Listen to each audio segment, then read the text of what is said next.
Aujourd'hui, le 20 du mois de Hadar. Le 20 Hadar, le jour de l'Aïloula d'un Rav qui est très connu par son ouvrage, mais peu connu par son nom. Son ouvrage s'appelle le Bar, Beit Hadash.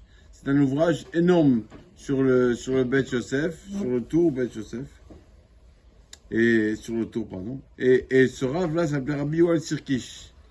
Tellement que ce Rav était grand, la personne, quand ce Rav étudiait, il y avait des personnes malades, il voulait avoir la guérison. Il demandait même pas une bara. Les personnes qui étaient malades, souffrantes, devaient s'asseoir dans les 2 mètres de périmètre de ce Rav qui était en train d'étudier et guérissait. Et quand ça s'est en ces 2 mètres, il était en train d'étudier le bar et guérissait. Pour montrer son niveau d'étude de Torah. On compte qu'une fois, il vient un vendredi, il dit à sa femme, on va venir dimanche, on va me proposer d'être rabbin dans la ville de Cracovie. Sa femme lui a dit, comment tu sais que tu vas être rabbin de la ville de Cracovie, qu'on va te proposer ça dimanche? Il a dit, j'ai entendu des oiseaux dans la cour qui parlent. Il comprenait le langage des oiseaux, le bar. Donc il a compris des oiseaux qu'il devra être rabbin, là-bas, qui va être rabbin, qu'on va lui proposer une proposition de poste de rabbin à Cracovie. Le bar aussi,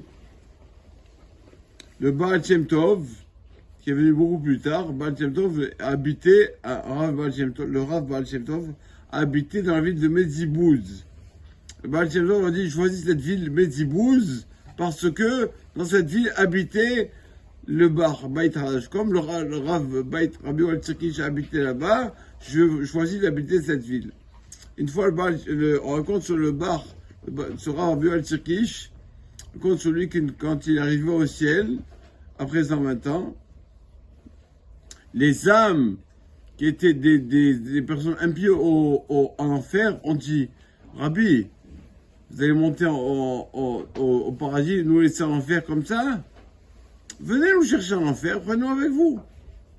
Alors, on a dit, bon, les forces du bien ont dit, bon, vous voulez que le Rav Yoel Sirkish rentre en enfer, prendre les âmes avec lui au paradis, il faut lui refroidir l'enfer. Et il y avait des forces du mal qui ont dit, non, on ne lui refroidit pas l'enfer, on ne lui refroidit pas l'enfer.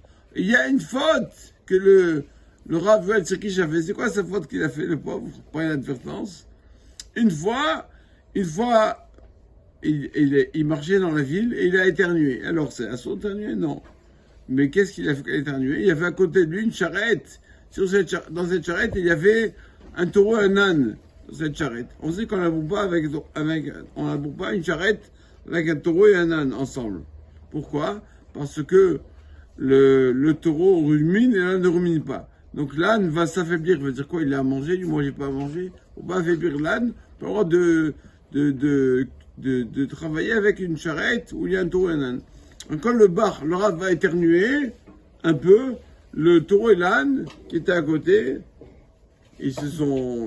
la voix d'éternuement les a choqués, ils ont marché quelque part en arrière. Donc il a labouré une charrette. Quelque part, il a fait marcher ensemble le taureau et l'âne, le bar. Et il y avait les forces du bien qui ont dit non, il a fait sa pareille advertence, donc finalement, on lui a refroidi l'enfer. C'est le seul Rav qu'on lui a refroidi l'enfer pour qu'il aille prendre des âmes. Bar, sinon, on lui a refroidi l'enfer pour qu'il puisse prendre des âmes avec lui au paradis. Que son mari protège l'âme Israël. Amen. Amen.